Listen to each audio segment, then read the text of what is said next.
मैं डॉक्टर मुकेश कुमार सिंह, प्राचीन भारतीय इतिहास, संस्कृति एवं पुरातत्व विभाग, DAV कॉलेज वाराणसी। मैं आज आपके साथ प्राचीन भारत में मुद्रा के विकास पर चर्चा करूंगा। मुद्रा प्राचीन भारतीय इतिहास के जो स्रोत हैं, जो अध्ययन के स्रोत हैं, उनमें एक बहुत महत्वपूर्ण साधन है। जैसा कि हम जानते हैं कि इस समय इतिहास में तथ्यपरक अध्ययन का महत्व बढ़ रहा है और ऐतिहासिक तथ्यों के इकट्ठा करने और समझने में वर्तमान समय में पुरातत्व महत्वपूर्ण भूमिका निभा रहा है। तो इन पुरातात्विक साधनों में जो साधन आते हैं उनमें मुद्रा का बहुत महत्वपूर्ण स्थान है और मुद्रा के माध्यम से हम प्राचीन भारत में या मध्यकाल, जिस भी काल का हम इतिहास रिकॉर्ड कर रहे हों, उस काल के राजनीतिक, सामाजिक, आर्थिक, धार्मिक और सांस्कृतिक जीवन के विविध पक्षों पर हम जानकारी प्राप्त कर सकते हैं। तो फिलहाल हम यहाँ पर प्राचीन भारत के अध्ययन को ध्यान में रख रहे हैं। तो प्राचीन भारत में मुद्रा एक बहुत महत्वपूर्ण स्रोत रहा है और जैसा कि हम जानते हैं कि मुद्रा की शुरुआत भी प्राचीन भारतीय इतिहास के विभिन्न कालों में देखी जा सकती है। उसका क्रमबद्ध विकास देखा जा सकता है। इतिहास में जब मुद्रा का अस्तित्व नहीं था तो उसके पहले जो हमारे आर्थिक जीवन के तत्व थे उनमें विनिमय पद्धति या बार्टर सिस्टम का महत्वपूर्ण स्थान था, जिसमें हम प्रायः वस्तुओं और सेवा को एक दूसरे में तब्दील करने का कोशिश करते थे और आपसी लेन देन के माध्यम से अपने आर्थिक जीवन को संचालित करते थे। उसका अपना विधि हम निकाल लेते थे कि किस चीज़ का मानक क्या मानेंगे। कभी वो गाय भी हो सकती थी, कभी वो हमारा धान या गेहूँ या जो भी चीज़ हमारे पास रहती थी, हम उनके विभिन्न तरीके से उनको इकाई मानकर एक दूसरे में हम तब्दील करने का एक रास्ता निकाल लेते थे। ये सामाजिक आवश्यकताओं पर निर्भर होता था और जैसी जो सामाजिक पद्धतियाँ होती थीं और तत्कालीन आवश्यकताएं जैसी रहती उसके संदर्भ में इस तरह की चीज़ें होती थीं। लेकिन एक व्यवस्थित आर्थिक जीवन के लिए या आर्थिक व्यवस्था के लिए ये विनिमय पद्धति है बहुत लंबे समय तक कारगर नहीं रह सकती है कभी भी। तो प्राचीन काल में भी जब हमारी आर्थिक आवश्यकताएं जब विनिमय पद्धति द्वारा नहीं चल पा रही थी तो धीरे धीरे हम लोग मुद्रा पद्धति की तरफ अग्रसर हुए। दुनिया के विभिन्न देशों में मुद्राओं के आरंभ का अपना इतिहास है, भारत में भी अपना उसका एक लंबा इतिहास है। तो जब हम उस ऐतिहासिक पद्धतियों को देखते हैं तो ये देख पाते हैं कि लगभग 6ठी शताब्दी ईसा पूर्व के आसपास भारत में 6ठी शताब्दी ईसा के आसपास 6ठी शताब्दी ईसा पूर्व के आसपास भारत में पहली बार मुद्रा पद्धति का आविष्कार हुआ या मुद्रा पद्धति प्रयोग में आने लगी। इन मुद्राओं को अपने अपने तरीके से नाम दिया गया है और बहुत तरीके का इनका ऐतिहासिक पद्धति है। आज इन्हें हम सामान्य रूप से पंचमार के आहत सिक्के कहते हैं। जैसा कि हम ये आते हैं कि पूरे यदि प्राचीन भारत में मुद्रा के विकास पर चर्चा करते हैं तो मुद्राओं के बहुत से पक्ष हैं। हम एक उसका सामान्य इतिहास ही आज भी आपके सामने प्रस्तुत करते हैं। तो पहला जो सिक्का जो भारतीय इतिहास के संदर्भ में उपयोगी आता है, जो सबसे पहले पाया जाता है, वे आहत सिक्के कहे जाते हैं। आहत सिक्के का इतिहास जो मुख्य रूप से माना जाता है वो 6ठी शताब्दी ईसा पूर्व से लेकर ईस्वी पूर्व 2य शताब्दी तक मुख्य पद्धति में प्रचलन में थे। हालांकि उसके बाद भी कुछ काल तक ये देखे जा सकते हैं। ये सिक्के प्रायः चांदी के बने होते थे और इन्हें विविध आकारों के मिले हुए हैं, लेकिन सामान्य रूप से चौकोर सिक्के होते थे। इन चौकोर सिक्कों को पहले चांदी को हालांकि बनाने की विभिन्न पद्धतियाँ थी, लेकिन जो मुख्य पद्धति थी उसमें चांदी को एक पतली चादर बना ली जाती थी और बाद में उसे हम उस चादर को काट के उसका वजन निर्धारित कर लेते थे एक निर्धारित वजन के आसपास। और उसके वजन की विभिन्न पद्धतियाँ हैं जो क्षेत्रीय आधार पर निर्धारित होती थी और यदि कोई सिक्का भारी था तो उसे किनारे से काट के ठीक कर दिया जाता था। इसी कारण कभी कभी जो सिक्के चौकोर या गोलाकार थे उसमें भी विभिन्न आकार के हैं, यानी कि काट के छोटा बड़ा भी कर लिया जाता था वजन को नियंत्रित करने के लिए। तो पंचमार्क सिक्के हमारे जो प्राचीनतम सिक्के हैं और विविध आकारों में ये पाए जाते हैं पूरे भारत से। इसका एक ऐतिहासिक महत्व है क्योंकि ये हमारे इतिहास काल के अब इसके उत्पत्ति और विकास के संबंध में विभिन्न अवधारणाएँ हैं और भारत के विभिन्न क्षेत्रों में कौन कौन से सिक्के चले, साम्राज्यिक प्रकार के हाथ सिक्के कौन से हैं और क्षेत्रीय सिक्के, इस पर अपना एक लंबा अध्ययन है। हम उस पर नहीं जाएंगे क्योंकि वो एक स्वतंत्र व्याख्यान का विषय हो जाएगा। यहाँ हम एक सामान्य इतिहास को देखने का संदर्भ समझने की कोशिश कर रहे हैं, किस तरह से सिक्कों का विकास हुआ। तो इसके बाद जो आहत सिक्कों के बाद जो दूसरा महत्वपूर्ण परिवर्तन सिक्कों के क्षेत्र में भारतीय संदर्भ में आता है प्राचीन भारत में, वो जनपदीय सिक्के कहे जाते हैं। जनपदीय सिक्के 2वीं शताब्दी ईसा पूर्व से लेकर 2वीं शताब्दी ईस्वी के मध्य जारी किए गए और ये सामान्य रूप से तांबे के बने होते थे। अब सामान्य रूप से तांबे का है कि बीच में कहीं कहीं कुछ चांदी के सिक्के भी मिल जाएंगे, लेकिन जो मुख्य प्रचलित सिक्के हैं वो तांबे के ही थे। इन्हें प्रायः सांचे में ढालकर बनाया जाता था और इन पर प्रायः इनका आकार गोलाकार होता था।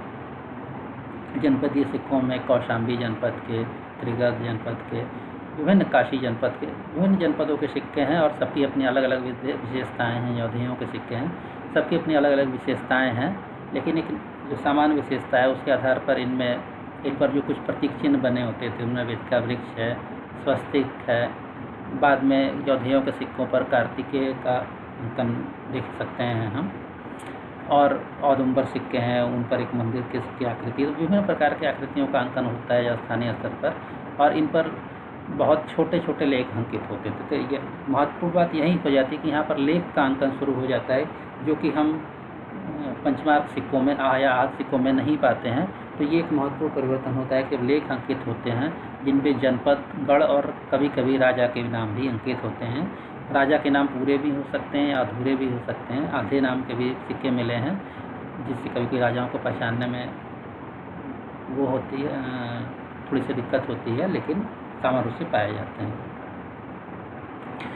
जनपदीय सिक्कों के पश्चात जो एक महत्वपूर्ण सिक्कों की पद्धति भारत में विकसित होती है, जो विदेशी सिक्कों के संदर्भ में कही जा सकती है, वे इंडो ग्रीक सिक्के। ये निश्चित रूप से भारतीय सिक्कों के इतिहास में एक महत्वपूर्ण स्थान रखते हैं, क्योंकि पहली बार सिक्कों पर हम एक विशिष्ट पद्धति में राजा की आकृति, उनकी उपाधि, नाम और कभी कभी विभिन्न प्रकार के देवी देवताओं का अंकन होता है, और उनमें जो लेख है वो स्पष्ट है, पूरा नाम लिखा हुआ है। प्राय यूनानी लिपि में ही नाम है, कभी कभी यूनानी लिपि, खरोष्ठी लिपि साथ साथ मिलता है, और सिक्के गोलाकार हैं, लेकिन उनके सिक्के तकनीकी रूप से उच्च किस्म के थे।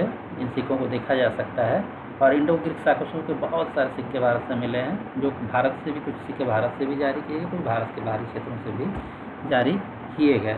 भारत के सिक्कों के इतिहास में ये परिवर्तनकारी भूमिका है। राजाओं की आकृति जब बनने लगी तो इस तरह से पहचान लगभग पूरी तरह से सिक्कों की निर्धारित होने लगी। इन सिक्कों का प्रभाव इसी समय में भारत में अन्य क्षेत्रों में अपने तरीके के, चाहे वो पार्थियन सिक्के हों, चाहे सातवाहनों के भी सिक्के हों, बड़ी मात्रा में चलाए गए, और जिसने उन्हें भारतीय सिक्कों के इतिहास को एक अगले चरण में ले जाने की कोशिश किया। अब हम इसके बाद का जो चरण आता है वो है कुषाण सिक्कों का, जो कुषाण वंश एक विदेशी वंश था जैसा कि हम जानते हैं, लेकिन इस विदेशी शासकों ने भी भारत में रह के और भारतीय प्रतिमानों के साथ सिक्कों को निकालने की कोशिश किया। हालांकि इनके सिक्कों पर अनेक विदेशी देवी देवताओं के भी अंकन है, और विदेशी तरीक़ों का भी हम प्रयोग देखते हैं कि जो उनकी आकृतियों का अंकन है और जो तमाम चीज़ें हैं, लेकिन फिर भी इन्होंने बड़ी मात्रा में सिक्के जारी किए। इनके सिक्के मुख्य रूप से स्वर्ण और ताम्र के बने हुए थे, और इनके सिक्कों का आकार गोलाकार थे, और सिक्कों में जो शुद्धता थी, जो धातुओं की शुद्धता थी, बड़ी ही महत्वपूर्ण थी। इनमें जो प्रतीक हैं या जो देवी देवताओं का अंकन है, उनमें सभी भारतीय तो हैं ही, साथ में ईरानी, रोमन, यूनानी आदि देवताओं का अंकन है, जो कि इनके सिक्कों को अखिल भारतीय स्वरूप को व्यक्त करता है। तो हम देखते हैं कि ये भारतीय सिक्कों के इतिहास के चरण में जो अगला चरण का काम करता है वो कुषाण सिक्के करते हैं। इन्होंने विविध प्रकार के सिक्के जारी किए, इनमें स्वर्ण सिक्कों की संख्या काफ़ी मात्रा में थी। इसके बाद आता है भारतीय सिक्कों का, जो प्राचीन भारतीय इतिहास के दृष्टि से देखें जो विकासक्रम है, उसका एक निश्चित मुकाम गुप्त सिक्कों के हम देखते हैं। गुप्त सिक्कों शासकों ने अपने शासनकाल में, समुद्रगुप्त और उसके बाद के शासकों ने निश्चित रूप से विविध प्रकार के सिक्के जारी किए। इनके सिक्के स्वर्ण, रजत, ताम्र के बने हुए थे, और इन्होंने एकदम गोलाकार सिक्के और कलात्मक दृष्टि से बड़े उच्च कोटि के सिक्के जारी किए गए। इनके सिक्के पर जो सबसे महत्वपूर्ण बात है कि भारत पूरी तरह से हम समझे तो भारतीयकरण एक तरह से जो हम लोगों ने तमाम चीज़ें देखी, जो इंडो ग्रीक सिक्कों में, कुछ और सिक्कों में जो विकासक्रम हम देखते आ रहे थे, उनमें उनकी विशेषताओं को रखते हुए इन्होंने भारतीयता को, जो कि पूरी तरह से स्थानीय प्रकृति को लेकर चीज़ें रहती हैं, उसको शामिल किया। सिक्कों पर प्रायः ब्राह्मी लिपि और संस्कृत भाषा का प्रयोग होने लगा। सिक्कों पर राजा की नाम, उपाधि और आकृति अंकित होने लगी और राजा को विविध रूपों में दिखाया जाने लगा। राजा को उससे यानी कि सिक्कों की विविधता बढ़ी, एक ही शासक के अनेक प्रकार के सिक्के मिलने लगे और उनके धातु की शुद्धता भी अच्छी थी। तो इस प्रकार हम देखते हैं कि गुप्त सिक्के जो हैं वो भारतीय सिक्कों के इतिहास में एक निश्चित सबसे महत्वपूर्ण स्थान रखते हैं। बहुत शासकों ने, जैसे कि समुद्रगुप्त हैं, चंद्रगुप्त विक्रमादित्य हैं, कुमारगुप्त हैं, सभी ने अपने अपने तरीके से विविध प्रकार के सिक्कों को जारी किए। और एक जो विकास का क्रम हम देख रहे थे आहत सिक्कों से लेकर गुप्त सिक्कों तक, एक निश्चित क्रम वो यहाँ पर आकर एक तरीके से एकदम टूटता है, मैच्योरनेस को प्राप्त होता है। इसके बाद हम आते हैं तो देखते हैं जब गुप्त काल के कुछ सिक्कों में विशिष्टताएँ हैं उसका गिरावट आने लगता है आगे चल के सिक्कों में। पूर्व मध्यकाल में जो गुप्तों के बाद के सिक्के हैं उनको इतिहासकार जो मुद्रा शास्त्री हैं या मुद्रा से विशेष जानकार लोग हैं, वो लोग कहते हैं कि प्रायः 2 चरणों में बांट के हमको इस काल के इतिहास को देखना चाहिए, मुद्राओं के इतिहास को देखना चाहिए। एक है पूर्व मध्यकाल का प्रथम चरण, इसे 7वीं से 9वीं शताब्दी के मध्य का माना जा सकता है। इस काल की विशेषता थी कि इस काल में अपेक्षाकृत कम सिक्के जारी किए गए और जो सिक्के जारी भी किए गए वे उसमें सोने के सिक्के तो बहुत ही कम है, लगभग नहीं है। कहीं काल कुछ लोग खोज के कुछ कभी कभी रिपोर्ट कर देते हैं, लेकिन उनमें प्रायः जाली सिक्कों की बात होती है। जो प्रायः सिक्के हैं वो रजत और मिश्र धातुओं के हैं और उनकी भी मात्रा बहुत सीमित है और उनकी गुणवत्ता बहुत सामान्य है। ऐसा क्यों हुआ, इस पर विद्वानों का अपना मत है। कुछ लोग इसे व्यापार के ह्रास से जोड़ते हैं, कुछ लोग इसे सामंतवाद से जोड़ते हैं। कुछ लोगों का मानना है कि इस काल में हमारे जो आर्थिक जीवन या आर्थिक गतिविधियाँ काफ़ी नियंत्रित हो गई थी, काफ़ी सीमित हो गई थी। बहुत से इसकी व्याख्याएँ हैं। पूर्व मध्यकाल के जो प्रथम चरण के जो सिक्के हैं उनमें गुणवत्ता और लेख जो भी, हालांकि लेख मिलते रहे हैं लेकिन उनकी जो क्वालिटी है वो काफ़ी अच्छी नहीं है। जो आकृतियाँ हैं बहुत साफ नहीं हैं और इसमें यानी कि बहुत आसानी से उनका नकल किया जा सकता है। तो इस कारण इन सिक्कों को या उस काल को जो है हम सिक्कों के विकास के दृष्टि से बहुत अच्छा काल नहीं माना जाता है, एक तरीके से हरा सा काल माना जाता है। फिर इस पूर्व मध्यकाल के द्वितीय चरण में अर्थात कि 9वीं शताब्दी ईस्वी के अंतिम चरण से लेकर 10वीं शताब्दी के आसपास फिर से एक बार हम सिक्कों का विकास का क्रम शुरू होता है। गाढ़वाल शासक हैं, चंदेल शासक हैं, आदि शासकों ने फिर उत्तर भारत में, दक्षिण भारत में चोल शासकों ने फिर सिक्कों को बड़ी मात्रा में सिक्कों का निर्माण शुरू कराया और इनके सिक्कों में फिर से वे गुणवत्ता लाने की कोशिश करने लगे। सिक्कों में अब स्टैंडर्ड जो प्रकार थे उनके प्रकारों को कम करके एक निश्चित प्रकार के, खासकर लक्ष्मी प्रकार के सिक्कों की काफ़ी बात होती है, तो सिक्कों के प्रकारों में कहीं कहीं वृद्धि भी देखते, लेकिन सामान्य रूप से अब ये आ रहा है कि जो एक खास प्रकार के सिक्के अनेक वंशों द्वारा जारी किए गए, जैसे कि लक्ष्मी प्रकार के सिक्के हैं तो अनेक वंशों ने इस प्रकार के सिक्के जारी किए। तो सिक्कों में एक तो स्टैंडर्डाइजेशन की बात आती है, उसको करने की कोशिश की जा रही थी। दूसरे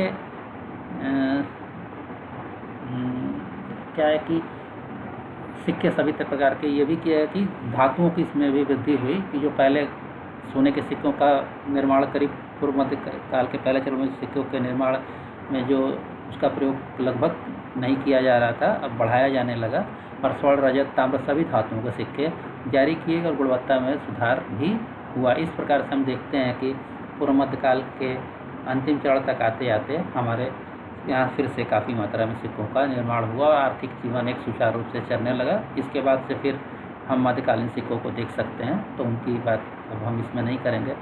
अब सामान्य रूप से इस प्रकार हम कह सकते हैं कि भारत में सिक्कों का विकास का जो क्रम है वो लगभग ईसा पूर्व 6वीं शताब्दी के आरंभ होता है और गुप्त युग तक इसमें क्रमशः विकास दिखाई देता है विभिन्न चीज़ों में। जैसे कि हम आज सिक्कों में आते हैं तो देखते हैं कि उन पर प्रतीक चिन्ह तो हैं, उनमें भार का एक निर्धारित करने का कोशिश तो किया जा रहा है, एक निश्चित भार के सिक्कों की पहचान की है अल्टेकर आदि लोगों ने, लेकिन उस पर लेख नहीं थे, तो पहचान में मुश्किल आई थी। जनपदीय सिक्कों में हम लेख का अंकन देखने लगते हैं। फिर से इंडो ग्रीक सिक्कों में लेख के साथ साथ राजाओं की आकृतियों का अंकन दिखते हैं। कुषाण सिक्कों में जो है वो ये सब गुण तो रहते ही, साथ में उनमें धातु की गुणवत्ता में भी काफ़ी वृद्धि हो जाती है। स्वर्ण की काफ़ी सिक्के चलाए गए। गुप्तों में सिक्कों का एक भारतीयकरण भी हुआ, इन जो विशेषताएं उनको लेते हुए। तो अर्थात ये निश्चित रूप से हम विकास क्रम देखते हैं जो गुप्त युग तक एक निश्चित क्रम में विकास चलता है। और इस विकास क्रम में केवल भारतीय तकनीकी विशेषज्ञों की विशेषताएं नहीं है, बल्कि हम लोगों ने काफ़ी कुछ विदेशी शासकों से, विदेशी कलाकारों से और विदेशी सिक्का विशेषज्ञों से भी काफ़ी कुछ सीखा। लेकिन पूर्व मध्यकाल के प्रथम चरण में विभिन्न आर्थिक कारणों से, जिनमें आर्थिक ह्रास का काल जो माना जाता है या सामंतवाद के विकास का काल माना जाता है, व्यापारिक गतिविधियाँ सीमित हुई, या हो सकता है कि कुछ इतिहासकारों का मानना है कि उस काल में पूर्व के ही इतने सिक्के थे कि वे सिक्के चलते रहे, इस कारण शासकों ने नए सिक्के नहीं जारी किए। जो भी बात हो, लेकिन सिक्कों की संख्या में निश्चित रूप से शुरुआती दौर में कमी देखी गई। बाद में पूर्व मध्यकाल के द्वितीय चरण में पुनः सिक्का निर्माण की प्रक्रिया में गति आई और वो गति आगे भी चलती रही और क्रमशः आर्थिक जीवन में मुद्राओं का उपयोग होता रहा। तो ये भारत में, प्राचीन भारत में हम सिक्कों के विकास का इतिहास हम देखते हैं।